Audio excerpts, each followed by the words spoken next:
తెలంగాణ ఎమ్మెల్యేల ఫిరాయింపులకు సంబంధించిన పిటిషన్స్ పై సుప్రీంకోర్టు విచారణ జరిపింది. ఈ సందర్భంగా న్యాయస్థానం సంచలన వ్యాఖ్యలు చేసింది.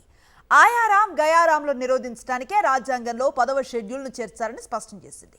ఫిరాయింపులపై నిర్ణయం తీసుకోకపోతే 10వ షెడ్యూల్ను అపహాస్యం చేయడం కిందకే వస్తుందని తేల్చి చెప్పింది న్యాయస్థానం. ఇరు పక్షాల వాదనలు విన్న తర్వాత విచారణను ఏప్రిల్ 2వ తేదీకి వాయిదా వేసింది. తమ పార్టీ తరపున ఎమ్మెల్యేలుగా గెలిచి కాంగ్రెస్ లో చేరిన ఎమ్మెల్యేలను అనర్హులుగా ప్రకటించాలని బీఆర్ఎస్ దాఖలు చేసిన పిటిషన్లపై సుప్రీంకోర్టు మంగళవారం విచారణ జరిపింది. Justice BR Gavai, justice Augustine George నేతృత్వంలోని ధర్మాసనం పిటిషన్లను విచారించింది. పిటిషనర్ల తరపున బీఆర్ఎస్ న్యాయవాది సుందరం వాదనలు వినిపించారు. 10 మంది ఎమ్మెల్యేలపై అనర్హత వేటు వేయాలని పిటిషన్లు ఇచ్చిన స్పీకర్ నిర్ణయం తీసుకోకుండా జాప్యం చేస్తున్నారని వాదనలు వినిపించారు BRS lawyer.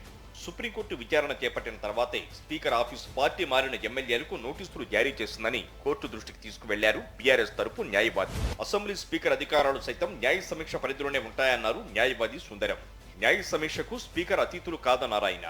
BRS MLA Danam Nagender Congress తరపున ఎంపీగా పోటీ చేసినా చర్యలు తీసుకోలేదని సుప్రీంకోర్టు దృష్టికి తీసుకువెళ్లారు బీఆర్ఎస్ లాయర్.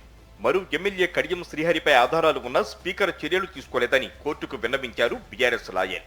స్పీకర్ నిర్ణయానికి నిర్దిష్ట గడువు ఉండాలన్నారు బీఆర్ఎస్ లాయర్ సుందరం. ఫిరాయింపుల విచారణపై కోర్టు గడువు విధిస్తే స్పీకర్ పాటించాలని గతంలో తీర్పులు ఉన్నాయని బీఆర్ఎస్ లాయర్ న్యాయస్థానం దృష్టికి తీసుకువెళ్లారు. బీఆర్ఎస్ పిటిషన్లపై విచారణ సందర్భంగా సుప్రీంకోర్టు పలు ప్రశ్నలు లేవనెత్తింది.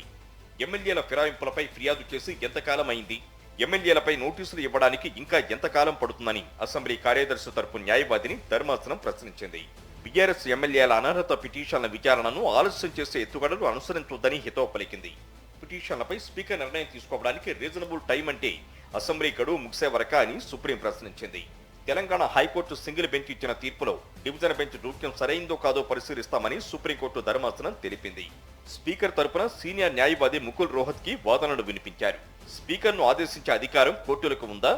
అంశాన్ని రాజ్యాంగ ధర్మాసనానికి నివేదించాలన్న అంశాలను కోర్టు ముందుంచారు ముకుల్ రోహత్కి. ఇరుపక్షాల వాదనలు విన్న సుప్రీంకోర్టు ధర్మాసనం పిటిషన్లపై తదుపరి విచారణను ఏప్రిల్ 2వ తేదీకి వాయిదా వేసింది.